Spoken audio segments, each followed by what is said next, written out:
धाराशिवच्या अनदूर येथून हा धक्कादायक प्रकार समोर आला। या दोन शेतकऱ्यांनी जी हिंमत दाखवली त्याचं कौतुक करावंच लागेल, अन्यथा शेतकऱ्यांवर त्यांना न कळता होत असलेला एक प्रकारचा अत्याचार थांबला नसता।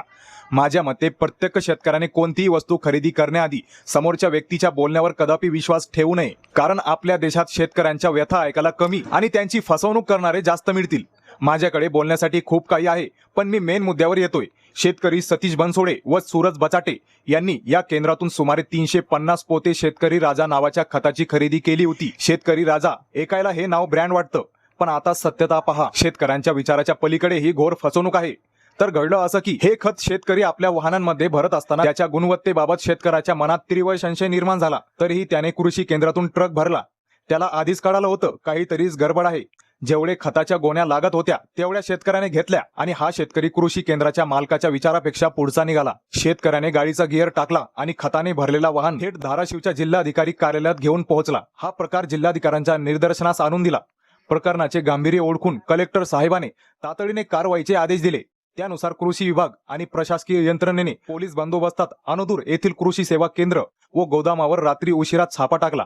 या कारवाईत विविध 17 प्रकारच्या खतांचा मोठा साठा आढळून आला। काही पोत्यांची प्राथमिक पाहणी केली असता त्यात पांढऱ्या माती सदृश्य पदार्थ मिश्रित असल्याचे दिसून आल्याचे खताबाबतचा संशय अधिक बळावला। धक्कादायक बाब म्हणजे बाजारभाव सुमारे 300 रुपये असलेल्या या खताच्या गोणीसाठी शेतकऱ्याकडून तब्बल 1500 रुपयापर्यंत रक्कम वसूल करण्यात आल्याची चर्चाही धाराशिव जिल्ह्यात रंगली आहे। दरम्यान कृषी विभागाच्या पथकाने रात्री 10:30 वाजेपर्यंत कार्यवाही करत गोदामातील वेगवेगळ्या 17 प्रकारच्या खतांच्या एकूण 1168 बॅग्सचा पंचनामा केला आणि गोदाम सील केले। या खतांचे नमुने अधिकृत प्रयोगशाळेत तपासणीसाठी पाठवण्यात आले।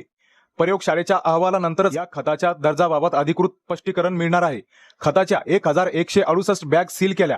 सील करण्यात आलेल्या खतांचे नमुने प्रयोगशाळेत तपासणीसाठी पाठवले। अहवाल आल्यानंतरच हे खत नेमके कोणते आहे हे स्पष्ट होणार आहे। तर या धक्कादायक घटनेबद्दल तुमचं मत काय, कमेंट करून नक्की सांगा। आपल्या मराठी चॅनलवर पहिल्यांदा व्हिजिट केलं असेल तर सबस्क्राईब नक्कीच करा।